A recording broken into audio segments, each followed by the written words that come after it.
Let's talk about Elon Musk, the rocket guy, the meme lord, the billionaire who owns the world's loudest microphone. He's not content with launching rockets or self-driving cars anymore. Now, he's launching a political grenade right into Washington, D.C. Politics is already a circus, but Musk just fired himself out of a cannon into the main tent. This isn't just another tweet storm, it's a calculated move that's got career politicians spilling their coffee. We're used to billionaires pulling strings behind the scenes. Elon? He's grabbing the mic and speaking to the world literally on a platform he owns. He's threatening to shake up American democracy, and he's doing it with the same swagger he uses to announce a new Tesla feature. This isn't just another rich guy dabbling in politics. It's the collision of tech, wealth, and global influence. One man, one post, and suddenly the whole system is on notice. So buckle up.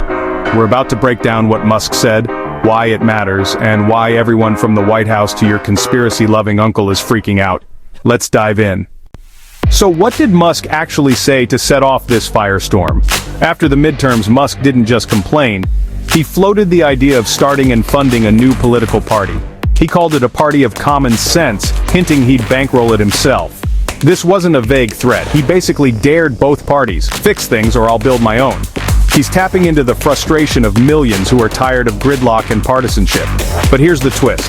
When Musk talks about the will of the people, it often sounds a lot like the will of Musk and his online followers. For most people, we need a third party is a wish. For Musk, it's a business plan. He's not just threatening to disrupt the system. He's got the money, the platform, and the audience to actually do it. He's positioning himself as kingmaker or maybe king. The message, play by my rules or I'll start a whole new game. In American politics, that's not a suggestion. That's a shot across the bow. To get why this matters, look at Musk's evolution. He started as the quiet engineer focused on rockets and batteries, donating to both parties to keep things smooth.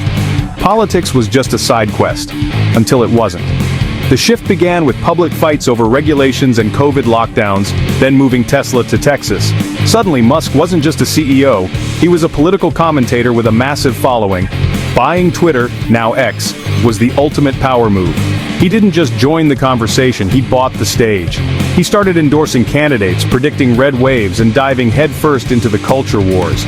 Musk went from working the system to openly challenging it. This threat to start a third party? It's the next logical step for a guy who spent years building political muscle. He's not just building machines anymore, he's building a movement. The days of the silent engineer are over. Now, he's the loudest voice in the room. Why does Musk's threat feel so much bigger than past billionaire political stunts? First, the platform. Musk doesn't need to buy ads. He owns the megaphone. Over 100 million followers, instant global reach. When he speaks, it's a global event, not just a press release. This fusion of celebrity, wealth, and media control is unprecedented. Second, he's not playing by the old rules. Perot and Bloomberg tried to work within the system. Musk is threatening to break it.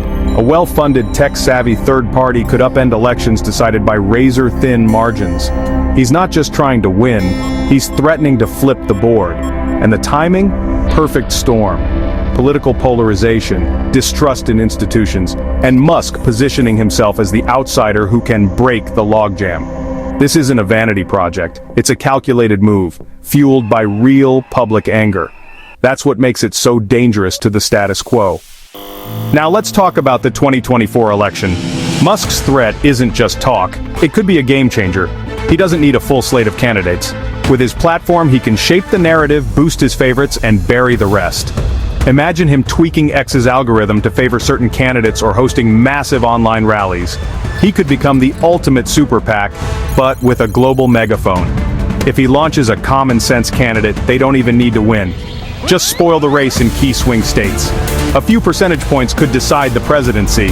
Musk could hold the election hostage, forcing both parties to cater to him or risk losing everything. He's now a third major player. His tweets and whims could matter as much as any policy. The 2024 election might not be Democrats versus Republicans.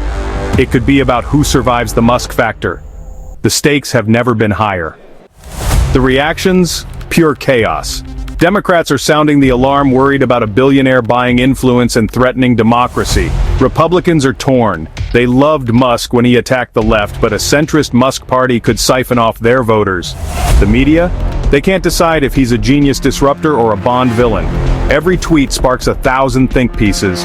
Musk's fans see him as a hero, the only one bold enough to challenge a broken system.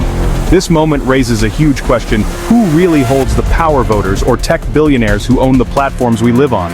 Musk has thrown down the gauntlet, showing he's willing to use his resources to bend politics to his will. Will this lead to a political revolution or just fade away as another Musk headline?